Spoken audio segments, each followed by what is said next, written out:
We're getting freaky in the Tomorrow War, and we're having another round with some Voyagers. I'm Van Connor. And I'm Becks Perfect, and this is Offscreen, your 7-day guide to everything movies. Boom. Groovy. Welcome to Offscreen. We hope you've had a fantastic week of watching brilliant films. I know that myself and Van have, and we're going to be telling you all about it in this week's show, as always. So this is your 7-day guide to everything that's on the big screen, on the small screen, on DVD, on Blu-ray, and of course streaming. But we're going to kick off today with something a little bit freaky.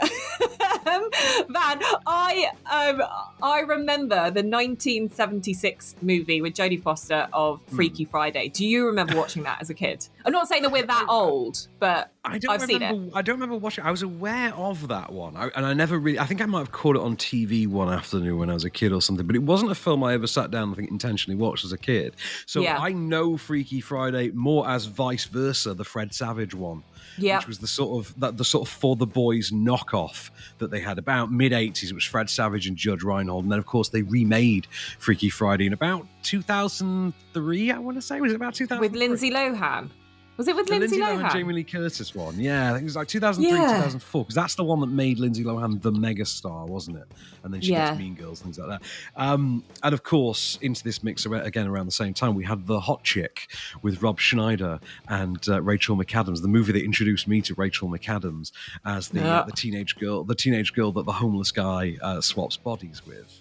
And, you can see where I'm going with that. So I'm pass that one. It's an interesting, it's an interesting format, isn't it? And it's something that you can easily remake again and again. And this time, they're remaking it in kind of a horror/slasher movie, but still a load of fun. And I have to say, I reviewed this yesterday with Julia Hartley-Brewer on Talk Radio, and she was really excited about a reboot of Freaky Friday. She said it's one of the films that she grew up watching and loving. But as soon as I said horror/slasher, she was like, no, you've just already ruined it for me. But actually, it isn't like to the extent that it takes itself too seriously. It's a lot of fun, which I think is a really good thing.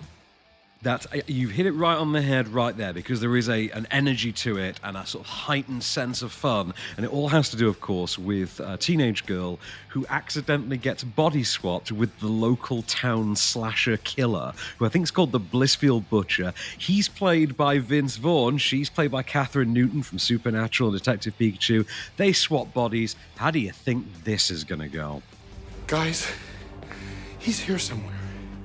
He's wearing my body and he's wearing my face. He's like a wolf in sheep's clothing. And if we don't capture him first, God knows how many people he's gonna kill. Whoa. What am I wearing? I'm actually really liking this for you. Stop right there.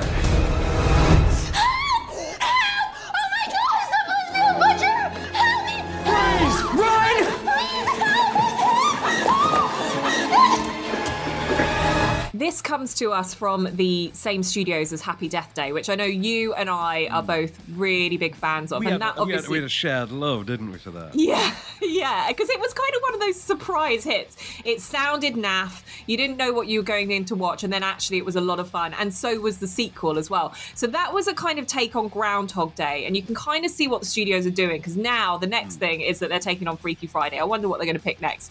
But this, for me, doesn't work as well as Freaky Friday, as well as Happy Death Day. What are you laughing at? I can see you laughing. When you said what they're going to take on next, and I was just thinking, well, now they've done a Freaky Friday, Groundhog Day, they've done Freaky Friday. What's next? It's going to be The Wizard with Fred Savage. About the little autistic kid who goes off in search of the Nintendo video game championship. It's going to be like that, but the Blumhouse horror version. Maybe he hacks people up, kills them with console parts. I mean, turning this on its head, it's a good concept, isn't it, to kind of take these much loved original films and turn that format into something very different and new, which is exactly what horror needs to do. It needs to keep reinventing itself to keep it fresh, and that's what this film, I think, does really well. It just is a little bit what's the word I'm trying to think, it just plays it a little bit safe for me and a little bit overly camp in a way from Vince Vaughn. A little bit. The thing is as well, I mean, first of all, Vince Vaughn's exactly as much fun as you'd imagine, but I actually think he gets overshadowed by Catherine Newton as the serial killer, because she's having a blast. And she quite clearly is a good, maybe like 5 years away from being an actual potential star, like a sort of Anna Faris type. The problem I have with this film is, whereas Happy Death Day earned its comedic tone as it went on, this film pretty much begins with that tone in place, and as a result, it does feel unearned. As such, it sort of feels directly comparable to Happy Death Day to You, which is fine. It's not a bad movie. It's not great or anything. It lacks the surprise. It lacks the surprise of the first one. I'm with you. Watch it once. About it, But do you know what? One thing I will applaud it for, and because my hubby basically watched the beginning of this with me, is that the opening sequence of this is very gory. It really is, isn't it? Yeah. It really is. And so he turned around to me and said, "What am I watching?" Because he hates horror. Absolutely hates horror. And I just said, "Just stick with it. I think it's going to be a lot of fun." And he's like, "Are you deranged? Like, is this actually going to be fun?" And actually, I was right. It was total fun. Oh, totally. But so that's in cinemas from today, Freaky. And I say, if you want to complete the sort of Blumhouse adjacent Universal set, collection as well, the set of films they've done, you've got to see Freaky. And also, if you're a Happy Death Day fan. But on streaming, meanwhile, I've got some big budget sci-fi to offer you, Bex, from director Chris McKay. Remember Chris McKay, who gave us the Lego Batman movie a couple of years ago? Right. I was just thinking of Adam McKay, who gave us The Big Short, and my ears pricked up. Different McKay. Very different McKay. I want to see his version of this movie, though, definitely. Okay. I would love to see Adam McKay's version of The Tomorrow War, which was actually made for Paramount and then flogged to Amazon Prime. To be fair, I think the movie's pretty decent, but I absolutely still would have sold it to streaming because I don't think it quite would have made the money. It's an entirely original sci-fi movie. Like, it's not based on anything. So Chris Pratt stars as Chris Pratt. You know that character that only Chris Pratt seems to ever land in movies, where he's part soldier, part scientist, part friendly with animals. Depending on what. Tell a lie. Dwayne Johnson did this in Rampage as well. You know that military animal scientist hybrid action man type that they all seem to. He's kind of doing that in Jurassic Park, isn't he? That's what I mean. Jurassic Park, where he's like ex-military, but he's also like an ex-military dolphin trainer, which apparently ports across to velociraptors or something. Yeah, he's also trying to be 28, and he's done all of that in his career. Exactly. But this time, he was that, and now he's a science teacher. So he's all of that, turned science teacher, like high school science teacher. And people come from the future with a stern warning that, of course, leads him on a mission for humanity that's going to tie up the two dangling threads in his life, namely his relationship with his father and just what he's going to do with his life. What does it all mean? And he's going to discover these two things through the aid of this warning. We are you. 30 years in the future. It's okay, sweetie. We are fighting a war. Our enemy is not human. And we are losing. In 11 months' time, all human beings in the future will be wiped from the face of the earth. Unless you help us. That clip does not make me in any way interested in this. It sounds like something that's a bit amdram. Secondly, the only one that had any dialogue, to be fair, just to answer that. Go on. Okay, fine. But secondly, I would just say, well, I'd ask you a question with sci-fi is, does it make me care? Because I think sci-fi can be really like wham bam in your face, kind of like, big effects and stuff. But actually, if it doesn't make you care about the subject, there's no point to it. Does this make me care? Right. Let me put this in context for you. Think of how Geostorm relates to The Day After Tomorrow. Okay, think about how they contrast. Yeah. And then that would be how this stacks up against Edge of Tomorrow. That's, and believe me, it's trying for the same kind of thing. It's got that mechanized alien future war thing going on. It's got that out of his element, in this case, it's one of the Chris's, so that sort of boilerplate lantern jawed American hero type. It's one of those movies where Chris Pratt has every skill imaginable, even though when you start to break it down, his only actual practical skill set seems to be can aim. It's got a sort of disposable but vaguely recognizable from TV, TV hottie sort of co-lead in Yvonne Strahovski. You've got the requisite cable comedian turning up.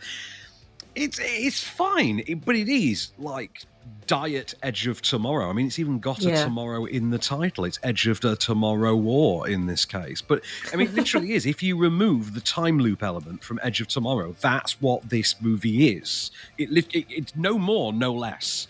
Because it's directed by Chris Mackay, who I didn't really think of as an action director, it manages to be quite surprising. Like, okay, there's some action pedigree here that I've not actually seen on the scene lately. Presumably because he's been putting it into animation through things like Lego Batman. Okay. Which is great.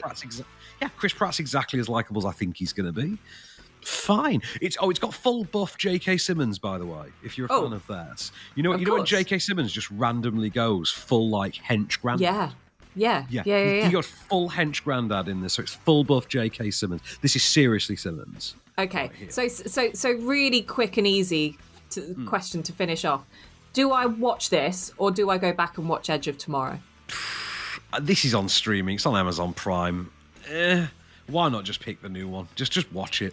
It's fine. Out of curiosity, yeah, watch it for something new at least. And you know what? It's got a couple of neat ideas in it. Like they've played with their concept neatly enough, because obviously there is a certain like Terminator version of time travel sort of brought into this, where they can be like beamed into the future and brought back after like 7 days. They do play neatly with the concept of how like the rules of it all work. It does work quite well, I think. Okay. It's just nothing particularly original or new, despite the fact that it is an original sci-fi property. So it's meh, but it's something, and it's free to stream on Amazon Prime. So you know what, you might as well give it a check out, just for being original.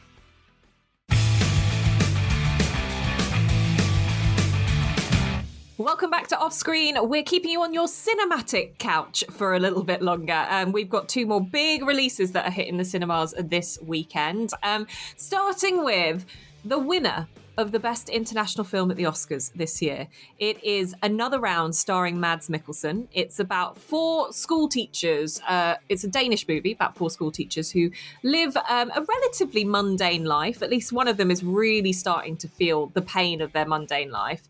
And so they decide to conduct an experiment to see if they could follow in the footsteps of the greats, such as Ernest Hemingway, and drink copious amounts of alcohol up until a certain point, i.e. 8 p.m. at night, and not at the weekends, to see if it will improve both their social and professional lives. And of course, as you can imagine, chaos ensues. Well, that's it. So this, I mean, it's an escalating series of challenges. Also, I think you start when they start it's like 8 p.m. and then not the weekends, and then as it goes on, it's like your blood alcohol level has to stay at a certain exact point, and then they double it and triple it. And it's a fascinating, but all of that, which is sort of a novel gimmick. I mean, the minute you hear this concept, you know that this is getting remade as a Hollywood film with Leonardo DiCaprio. Yeah, it was surprise. It didn't take long once the Oscar run began for Leonardo DiCaprio to swoop in and be like, "Oh, I want to do this. I can totally sympathize with the alcoholic middle-aged man." You're like, "Really? Can you, Leo? Can you sympathize with the alcoholic middle-aged school teacher? Can you, Leo?" Okay, put that to Anyway, but I have to say, so this comes from writer-director Thomas Vinterberg, and I'm a big fan. Thomas Vinterberg gave us The Hunt years ago with Mads Mikkelsen, and you mentioned that this had won Best International Feature, and yet I still think it was robbed of another Oscar that it so richly deserved, and that was Best Original Song for What a Life by Scarlet Pleasure, which comes from this movie and is, of course, just the perfect, chef's kiss, the perfect wine-drunk anthem. It really is. Like if you're gonna get drunk on white wine in the sunshine this summer, I implore you to whack on Scarlet Pleasure's "What a Life." It's on Spotify, and it is the theme song from Another Round. It's even on the artwork, I think, Another Round. Right. I thought this was great. I thought it had really fun crossover appeal. I know that you had some barriers. I thought it was a sort of a really fun brotastic dramedy. I like in a way that transcended the gimmick, which, as I say, is going to turn up now as an American English language film.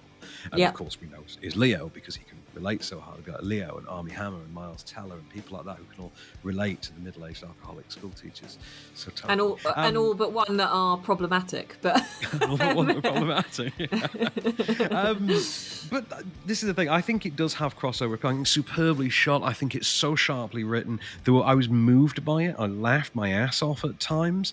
I got into the revelry of it. I thought the energy and the joy and the enthusiasm that it built, and all the misery that it heaped on you, I thought all of it was palpable, and it really resonated with me. And a lot of it hit me like an emotional sledgehammer, and it's just. Oh God! It almost sounds like you can relate, Van. I mean, obviously, I can't quite relate to the middle-aged alcoholic school teacher. The middle-aged alcoholic, I suppose, but certainly not the school teacher. But no, I thought this was a really well executed film. I thought it absolutely deserved that best. It's that film that I knew would be nominated for Best International Feature, because this kind of film always does and never actually wins. Like, it always winds up going to your Capernaum or something like that. Yeah. And Mads Mikkelsen just so good in this. But when is Mads Mikkelsen not the best thing on screen at any point? Yeah. He's heartbreaking in this, in a way. Yeah, you really feel for him, and it's his quiet moments, his sort of pondering, and sort of there's a really heartbreaking moment which I really felt for him, whereas he goes in for a meeting with his school kids and subsequently their parents as well, and they're basically all ganging up on him and basically saying, we're going to fail at the equivalent of our A-levels if you don't buck up your ideas, which is just like turning the whole concept of school teacher and student on its head completely. Look, I'm with you. I think it's an incredibly accomplished film. I think it's the worthy winner of the Best International Oscar. Thomas Vinterberg's done a fantastic job. I also think that he's done a fantastic job amidst tragedy, because I believe that his daughter very sadly passed away just before filming, and it kind of spurred him on to do more. I'm pretty sure that was this film and not another director. But regardless of all that, I think the thing that I struggled with slightly, which surprised you and actually surprised me, because I don't normally have trouble with this, is the subtitles. I think in the slow moments, right, of which there are quite a lot as we build up to this crescendo of chaos, it's hard. It's hard. A very good way of describing the end of this film. Yeah, it is. It is hard to kind of, with all these small conversations and talks and stuff that happen between it, it's hard to kind of focus on when you want to be watching the acting and then having to read what they're saying at the same time. I struggled with that a bit, and I think a lot of people that aren't used to foreign movies and it's not their usual tipple will struggle with that too. But overall, a fantastic movie. Don't get me wrong. I think it's one of my favourite movies of the year. I mean, I don't know if we count it as being a film from last year or this year now. Or I think we have to consider it a 2021 film now. So I'm going to say it's one of my favourite movies of this year, definitely, hands down. Even though I saw it last year. But. Yeah, am I right in that this is the director? It was in the acceptance speech, and I'm pretty sure that it was Thomas Vinterberg who lost his daughter just before filming. Do you know what? I honestly don't know offhand. Well, apologies if I've got that wrong. I think it is him, but it was all in the speeches, but I could have got this slightly wrong. But just to caveat that, I do think it is Thomas Vinterberg, but we'll see. Very different kind of film to round off our new releases for the week then. Although I will talk about other ones down the line, is Voyagers, which is the return of Limitless director Neil Berger, who I thought we'd kind of lost to TV in the last couple of years. He'd been like doing seasons of Billions, and which again kind of makes sense. It's a very sexy, cool series, his Billions, and the Divergent series. Remember the sort of fallout? Yes, because he was the guy that kicked off the Divergent series, and well. What was the one he did very recently as well? He did, this is going to haunt me now. There was a film very recently he did that was quite good. The Upside, a couple of years ago. Which, again, a very classy looking film. But I think we remember that more for its content rather than its presentation. and it's fuel. It is more about, we remember that more for being Kevin Hart and Bryan Cranston. Anyway, he's back with what's effectively Lord of the Flies in space with Voyagers. Do you want to take us through Voyagers, Bex?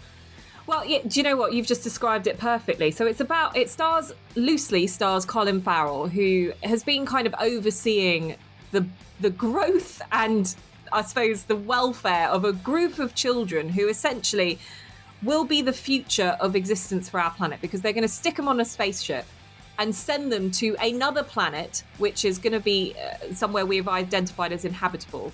However, it will take not just those kids, but 3 generations worth in terms of time in order to get there. So Colin Farrell decides, I'm going to go with them and I'm going to mentor these children and get them across as far as they can go on this journey. However, not just mentor, but medicate.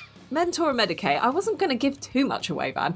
I feel like that's quite, because that's the core concept. Because the core concept here is you've got all that setup, but then there's also the plot of Equilibrium going on as well. Yeah. Where by the way, it's one of my favourite tropes. It's by the way, I'm magic. By the way, we have the equilibrium drug, and that's why we're teenagers and we're not all horny. Yes, that is true. Until they stop taking the drug. Anyway, it is a lot of setup. And again, that affects the pace. But basically, at the end of the day, we're watching them as they kind of grow into adolescence and then early adulthood. And then something happens and things start to take a bit of a turn for the worse. We'll never know what they discover. That's true. Our lives are unimportant. No, your life, my life, is as important as anyone's. Here or on Earth. Let me show you something. I'm not supposed to let anyone see these. That is my father and his parents, my grandparents. I never knew them, but I know they lived an honest life. You know, they took care of their family, they provided for the future. That's all any of us can do. So this is one of those that I would describe as a century gothic, all caps with extra kerning kind of sci-fi flick. And if you know what that means, you know exactly what this movie is. I would have just described it as mutiny for horny teenagers. It kind of is that. On the other hand, it's got kind of there's elements of Ender's Game in there as well. Yeah. And and the fact that Neil Burger's directing it and he did Limitless is interesting, because this seems to be another entry in the increasing book of Neil Burger Explores Awakenings. Because you look at like Limitless, which is the awakening of the mind, Divergent, which is more like the awakening of the caste system, the breaking out of the society, and then this as well, which is about literally about sexual awakening and pubescent awakening. And I think it's really good. I think what's going on with this film is a lot better than its cast, because there are some porno bad performative moments in this. Some truly awful performances. I mean, I don't know who in God's name told Lily Rose Depp that she had any potential as an actress, because this is like, what's her name in Valerian, Suicide Squad girl, Cara Delevingne in Valerian, bad. Do you think? She's a proper stinker. I mean, not that any of the cast are particularly any better. I can just about tolerate... but put it this way. When Bran from Game of Thrones is turning out the best performance by a mile next to Colin Farrell, when Colin Farrell and Bran from Game of Thrones are the only 2 half-decent performers in your movie, you've got a rotten cast. This is all dead-eyed, skinny jean haircuts and nothing more. Do you know what, though? On that point, I actually think you're being a bit harsh there. On that, I think they've been directed to be a bit like this, right? And I don't think they're that bad. Ty Sheridan as your kind of captain of the ship isn't too bad. It's kind of, there's a suppression for each of them, and then we have no idea what real life is like. What the hell do we do?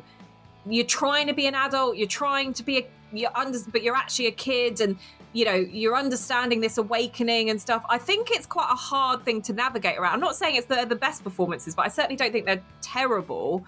I think they're okay. I think they're middle of the road. But I mean, having said that, I think the film, though, this is annoyingly, the film is good. The concept's great. Yeah, the concept's great. I think there's a problem with the pacing. I think you're not in love with the cast. I don't mind the cast so much. I certainly don't mind Lily Rose Depp in it. I think she's got to play that kind of passive character. But I will say this. Imagine, if you will, Lord of the Flies taking place on the set of Passengers. Yes, and that's exactly what I thought I was going. Yeah, that's exactly what I expected from this. I think that there's a combination of things that don't work, which make this overall kind of a mid-level movie. But it had such potential. It just all the cogs didn't quite fit. Is probably how we describe it. I'll go with that. I mean, for me, it's like a 3-star. Yes.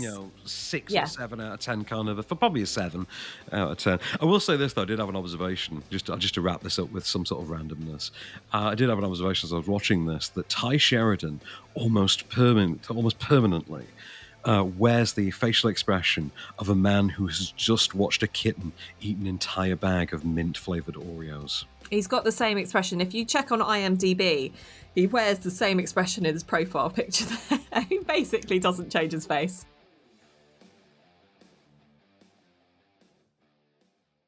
And now it's time for a segment we like to call Off-Screen Pays the Bills. Hey, Bex. Hey, Van, what's going on? Hey, nothing going on but the rent, you know me. Oh, yeah, big time. So let's talk little bit about something that you've been researching this week, which is teeth whitening. Yeah, so if like me, you're a bit overwhelmed by all the teeth whitening products on the market, our sponsor this week has provided me with some very interesting facts to pass along on to you. Teeth whitening, for instance, does not whiten your teeth. It removes the stains and restores the tooth to its natural colour. Did you know that? I didn't know that, actually. Ooh. I just figured it was like, dyeing your teeth. Natural colours apparently vary per person, but for most it's sort of off-white with a slightly yellowish undertone, according to this handy sheet that I've been sent through. Teeth whitening does not damage teeth, apparently, either, but it does temporarily dehydrate them. I didn't realise that. So apparently when teeth are dehydrated, the pores in the enamel are open and exposed. Tooth sensitivity apparently is the result of tooth dehydration. Didn't know that either. It's amazing, actually, the things I'm learning today. And caps and veneers cannot be whitened because apparently they don't have pores for the stains on things that stain your teeth to latch onto. This is actually incredibly fascinating. I feel like this would make a very good animated video, actually. The key to teeth whitening is the delivery device, we're told here. So, as long as a whitening product is peroxide-based, it will remove the stains. But what differentiates one product from the next, apparently, is the device that holds the whitening agent, which is your peroxide-based bit, to your tooth without interruption. So you've got whitening strips. I've used those. Yeah, I've used those. Yeah, they don't really get into the nooks and crannies, do they? They kind of slip off. Yeah. And then you've got the sort of standard tray ones, and you tend to get all like slaver in those. And they kind of break the seal and all that. And the LED apparently LED lights, according to this, are nonsense. You need a high output one, not like the ones you got on Amazon. So apparently those £5 ones that we've all been getting off Amazon and eBay all these years, rubbish. Apparently we need to throw them away. What? So. Yeah, I know. I'm mind blown too. I'm going to have a big box to chuck out at the end of this. So apparently the number one whitening device recommended by dentists is the custom fitted tray. The one that's perfectly molded specifically to your teeth. And you can have your dentists, then you can have your own dentists to make them. Apparently in the US, this can cost between $300 and $600. I know it's at least several hundred quid in the UK. Or instead of that, you can head over to our friends at smilebrilliant.com, because why smile when you can smile brilliant? And use their lab direct mail-in process for a fraction of what your dentist would charge you. And if you grind your teeth at night as well, you can also purchase specially made, similarly custom fitted night guards, again for a fraction of the cost of your dentist. So head over to smilebrilliant.com and use the voucher code OFFSCREEN for an exclusive off-screen discount at smilebrilliant.com.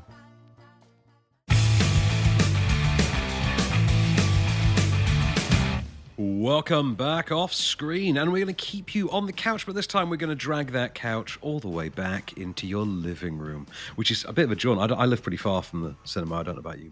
My nearest is like 7 miles away. But you're like central London. I'm like 7 minutes. Away.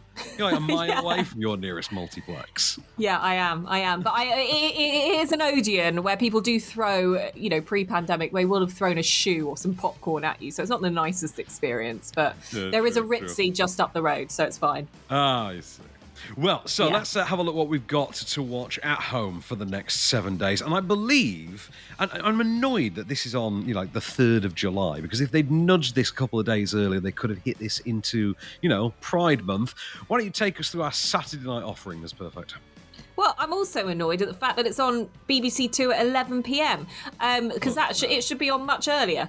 This is Pride, one of the best British films to come out in the last decade, which I have to say, it is just phenomenal. So it is the true story of UK gay activists who worked to help miners during their lengthy strike of the National Union of Mine Workers in the summer of 1984. It's absolutely brilliant. It's got fantastic performances. And if you're up late enough at 11 p.m. on a Saturday night, you definitely want to catch this one too. This is the first movie I ever remember seeing George Mackay in 1917's George Mackay. And of course, this is kind of his big breakout role.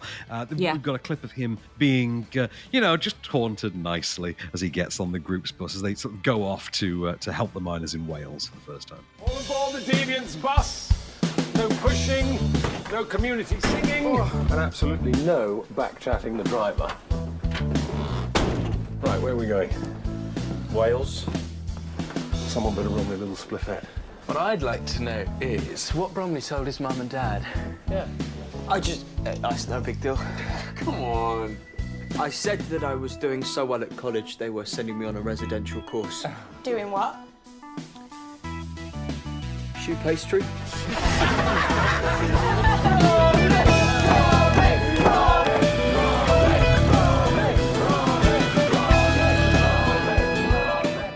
I don't know if I've ever told you this story, but I ran into George Mackay at one of Kermode's backstage, one of Kermode's things at the BFI, forgot his name entirely, and just on the spot, I literally went, Bromley!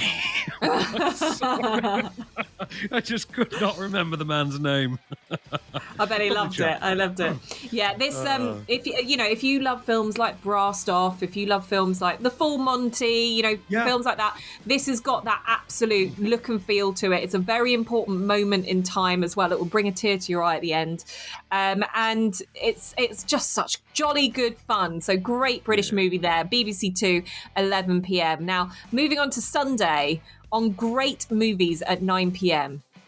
Van. Oh, yeah. Money Monster. I quite like this one. I mean, we've covered it before, so we don't need to. I mean, in the next couple, actually, we can pretty much gloss over a bit. But I've just realised I never actually finished. There was an error with the website that gives us our listings. So we actually have times for the last few films that we've got on. We know it's going to be in the PM, though, so we can ballpark it. But so Sunday night on Great Movies at 9 p.m. Money Monster, Jodie Foster directed thriller with George Clooney and Julia Roberts. Yes. That's where I get confused because it's Jodie and Julia in this one. Jodie, Julia, and George. That's why I get muddled on this every time. The triumvirate. Hang on, no, it gets worse. It's Jodie, Julia, George, and Jack O'Connell as well. Yes. So there's a lot of Ginger in this. So Ginger Money Monster is on Ginger Great Movies at 9 p.m. I think it's a pretty good hostage drama. I think Clooney's a lot better in it. Julia Roberts gets some great thriller scene sequences as well. Doing the whole tense.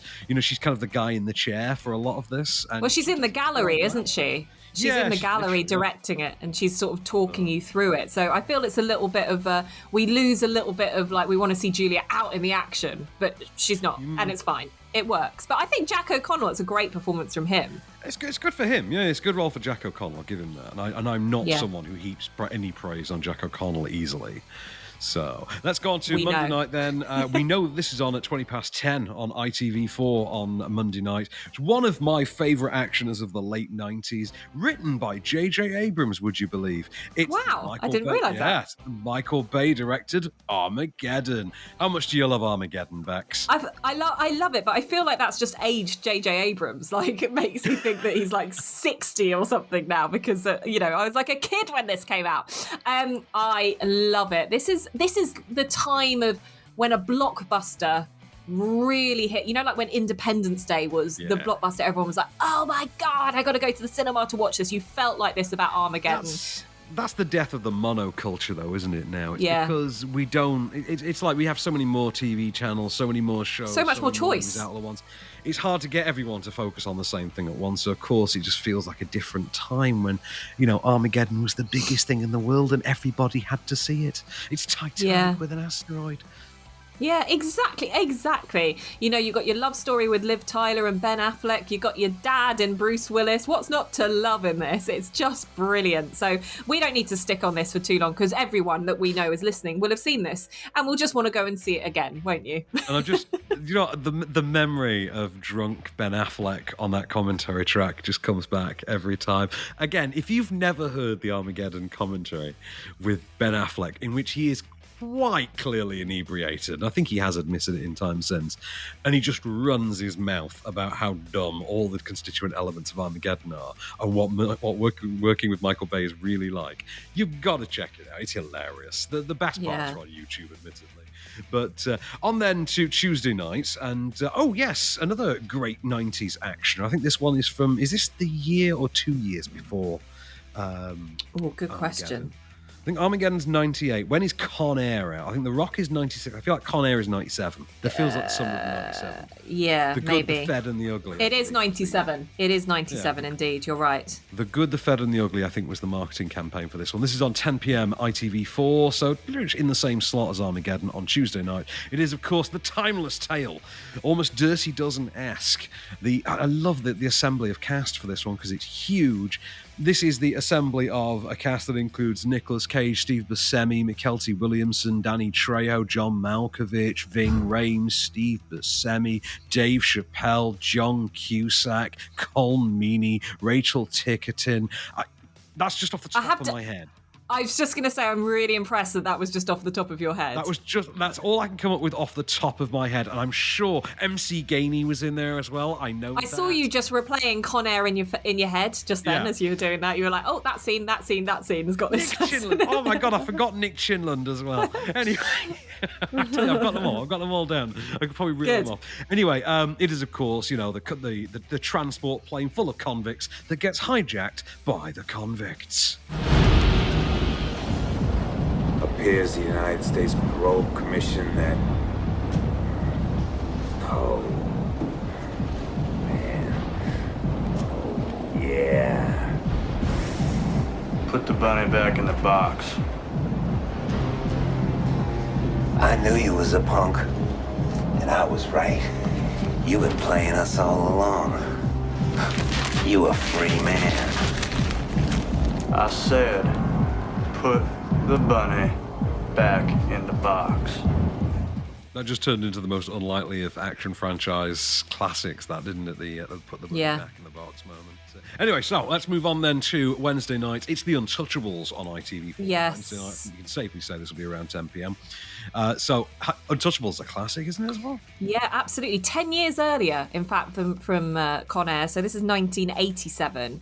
And again, impressive cast, although not as many cast members to name as what you just reeled off. But we've got Kevin Costner, Sean Connery, Robert De Niro, Andy Garcia, to name but a few in this. And it's the Brian De Palma movie that is all about the Prohibition era of the United States, where we've got federal agent Elliot Ness, who is out to stop the ruthless Al Capone and all of his corruption. So he assembles like a hand-picked team to go and do that. It's brilliant. It's great. It's a classic, There's a real the selection that we picked for you this week is full of classics. So Con Air, Armageddon, like it's something to suit. Again, we always try and pick something that's going to suit everyone, but this is one that I think you may have missed it about 20 years ago when this came out, and I definitely encourage you to watch it again. It's one of those movies that you can sit down. It doesn't feel dated. Obviously, everyone looks a hell of a lot younger, but with digital kind of what's the word where they make you young? De-aging, yeah. Where digital de-aging, you kind of think, oh, have they just done that again? But it is so great. Robert De Niro as Al Capone, amazing. So give that one a watch on ITV4 as well. It's a perfect Wednesday night treat for you. So Thursday, another great Nicolas Cage movie, actually. Also, I know we've got 3 Bruckheimer movies and 2 Nicolas Cages this week. Well, No, sorry. it could happen to you, couldn't it? Three Bruckheimer movies, three Nicolas Cages, and they don't all overlap. Yeah. That's interesting. Yeah, it's good.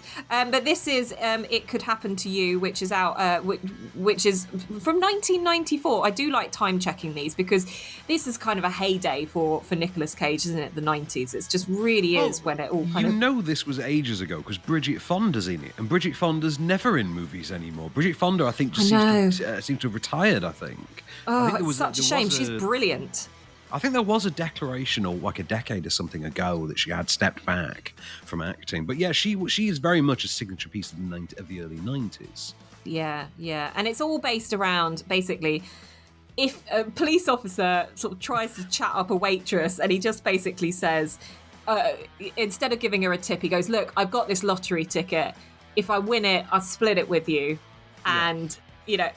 what do you think happens? Of course he wins the lottery, and of course that kind of causes all sorts of problems. But it's a brilliant movie, and it's nice to see a softer side of Nicolas Cage where he's not playing some maniac. He's actually just like, he can do the kind of romantic lead as well, which is what I really love about this. He can, but he can also be a maniac, as he is on Friday night on 5 Star in The Rock, which... Yeah. I adore The Rock. The Rock is one of my favourite actioners ever, full stop. I am going to subject my dear lady to this movie for the very first time this weekend. And I'm looking forward to sharing the experience. But I love watching The Rock with someone for the first time and gauging their reactions. And it is a stone cold classic. It is the movie in which Ed Harris leads a band of rogue Marines to take over the island of Alcatraz. We're armed with a series of VX gas rockets that he basically holds San Francisco hostage with, forcing the FBI to turn to a chemical weapons expert with next to no field experience, played by Nicolas Cage, and a long forgotten incarcerated British spy, played by Sean Connery, who it's thinly guised is meant to be James Bond, incidentally, in this, who also happens to be the only man who's ever broken out of Alcatraz, and they are sent with a SEAL team to break into Alcatraz. Did they bother to tell you who I am, why I'm doing this, or are they just using you like they do everybody else? All I know is you were big in Vietnam. I saw the highlights on television. And you wouldn't have any idea what it means to lead some of the finest men on God's earth into battle and then see their memory betrayed by their own government. I don't quite see how you cherish the memory of the dead by killing another million. And this is not combat. It's an act of lunacy, General Sir. Personally, I think you're a idiot. That's what you say when there's a gun to your head. Do you know what, Sean? It's a great Friday night movie, isn't it, The Rock? It is. Yeah, you've got such a good pick this week, guys. So, look, something there is going to definitely tickle your fancy. And I think, for me, I kind of want to watch It Could Happen to You, and then The Untouchables as well. That's my big kind of duo of the week to watch. What about you? You made me want to watch Untouchables again. No, yeah, you made me want to watch it again, definitely. But I'm definitely going to be watching The Rock because I'm looking forward to showing that to Miriam and seeing how it goes down. I adore The Rock so much. It's so good. It's so good. Well, listen, guys, take your pick. The Chit Chat A-hole. I love that movie. It's so good. It's so good. Right. Okay, guys, we'll be back very shortly with more movies for you on DVD, Blu-ray, and of course, streaming.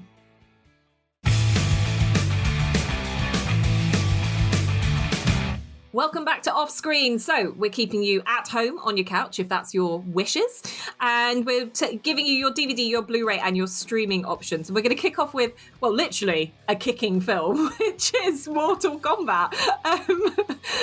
Sorry, I just chuckled at myself there. I quite liked Mortal Kombat. We are talking about the newer one, right? Yeah, the new one. That we only reviewed it, I'm sure, about 6 weeks ago, maybe something like that. This is the 2021 iteration. You know, in the same way that the video games like Mortal Kombat 2021 or Mortal Kombat 11 or whatever they are now. This is the same for the same equivalent for cinema. Simon McQuoid directing, and he does a pretty good job, I'd say, offering up a decently lean, combat-driven actioner. It doesn't actually feature the Mortal Kombat tournament, despite being called, Mortal Kombat. But other than that, it's a pretty. It's a setup film. It's a setup film. They're wanting the franchise to build and grow. That's why you don't see the tournament in it. I quite liked it. Like, I was a Street Fighter girl, I have to say. So I'm not as au fait. Yeah, so I wasn't as au fait with all the characters from Mortal Kombat, but I enjoyed watching this. It's an easy watch. What? Who was that? There was an idiot writer for one of the sites. It might have been Collider or something like that. When the trailer came out for Mortal Kombat, she went absolutely to town on them in this article for being like sexist and for excluding Chun-Li. For being, you're anti-Asian and anti-woman because they had excluded Chun-Li, and it was the most incredible rant. And you just start thinking, babe, you might want to sit down. Yeah. Sit down. Sit down and shut up. Yeah. Yeah. I think we might need to get you. Let's get you a cuppa. Let's get you a cuppa and have a chill, eh? Yeah. I'm amazed that an editor didn't kind of pick up on that and be like, wrong game.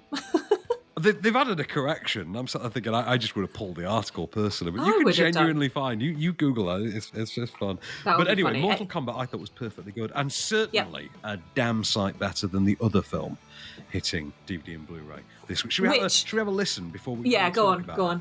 Let's have a listen to the sexual, sensual, bubbling ferocity that is Wild Mountain Time. So how many acres do you have exactly?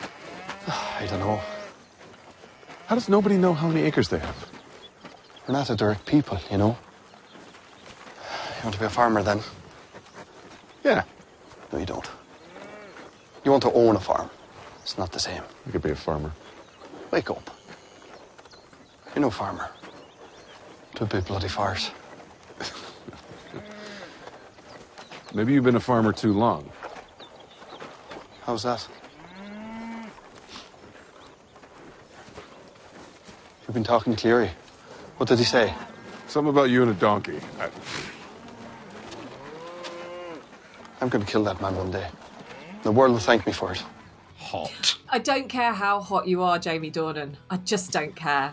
I just said to you off air when I said I saw it on the list and I went, I switched this off. I couldn't bear it. It was so bad. Who cares? Firstly, Jamie Dornan and Emily Blunt, they don't care. They've kept quiet about this movie as much as possible to try and not promote it. Christopher Walken is in this. Oh yes, Christopher Walken doing that Irish accent. Oh, awful. Oh, wow. Oh. Wow. I just wow. Yeah, I can't even find the words for this movie. Yeah. It's so bad. Right. Shall I actually provide you with some basic amusement at the cost of this, at the expense of this movie? Right. It is written and directed by John Patrick Shanley, the Oscar-winning playwright and screenwriter. Here are other works written by John Patrick Shanley, the man who, I will remind you, wrote Wild Mountain Time.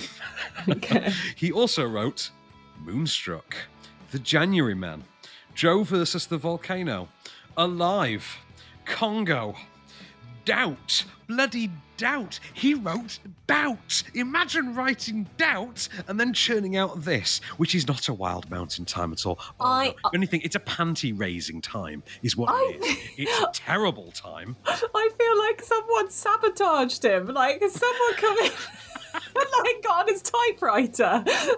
God, I'm going to write this terrible movie and put it under your name. Isn't it awful? Can we move on? Do you know what it reminds me of? It reminds me, it's the kind of film that I can only imagine would appeal to like the kind of person who actively seeks out some of that next at home live, laugh, love garbage. Oh my God. You know what I mean? Like that. It's like that as a I don't even think it's appealed to those people. I don't know anyone. You know, like when you hear those it was like when Simon Pegg's like Run Fat Boy Run like took like £1 at the cinemas. I feel like that's what's happened to this. No, that would make this remarkable in some way. It is not. It is not remarkable. Anyway, we got some movies to talk about on streaming this week. Thank God. than Wild Mountain Thyme, thankfully. Including on Monday, Netflix is getting Midsommar. I know you're a fan of Midsommar. You had an adventure with this one, didn't you? With your BBC stuff, I recall. Oh, I didn't have the adventure. They did. So I reviewed Midsommar and gave it such a good review, to give myself a bit of credit, that it came out the same week in cinemas as a Toy Story movie came out. So my team it was Toy Story 4, wasn't it? Toy Story 4, right? So my team were like, oh, we're going to go to the cinema later. And for all I knew, they were going to go and watch Toy Story. But off the back of my review of Midsommar, they decided, and obviously I can't give too much away about Midsommar, but they decided to do a 180 and go and watch Midsommar after the show. And I had gone off to do some telework elsewhere. And I was wearing one of those Apple Watches at the time. And as I was on air, it just kept beeping. And I glanced down and all I could see was text messages coming through from my BBC team going, what have you made us watch? Haunted. Why have you done this to us? Yeah.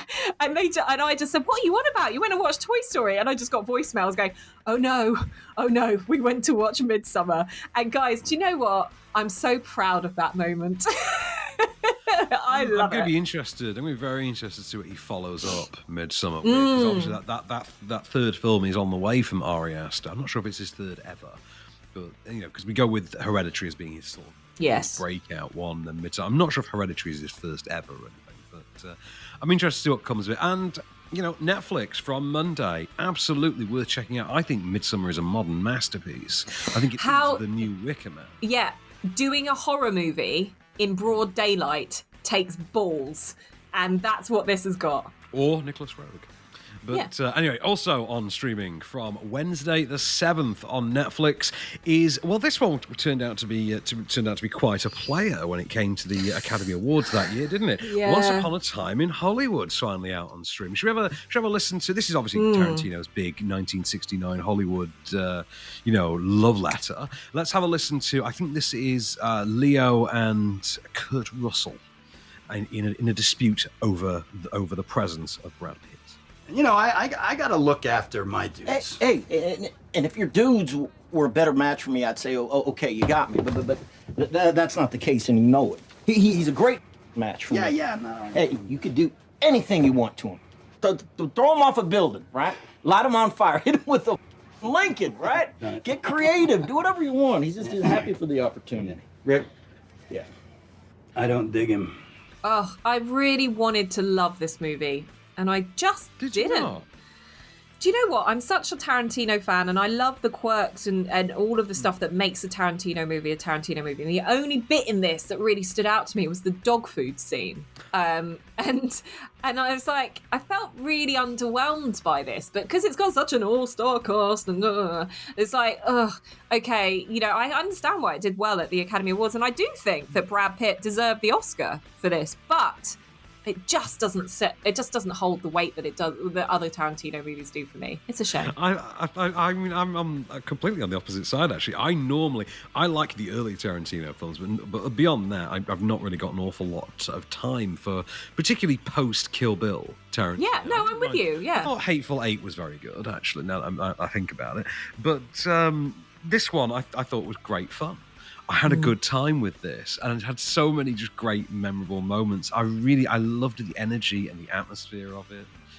Yeah, I don't know. I just so many quotable lines. But anyway, so that you can stream this on Netflix from Wednesday, and streaming is probably the best place for it because, like The Irishman, on which this now shares a streaming platform, it lasts about 4 years. So you may need to watch this one over the course of an entire Sunday afternoon or something like that. Speaking of streaming then, next Friday, we will obviously be reviewing this on the next episode, but we'll be reviewing it obviously as a new release, primarily because from Wednesday it's out in cinemas.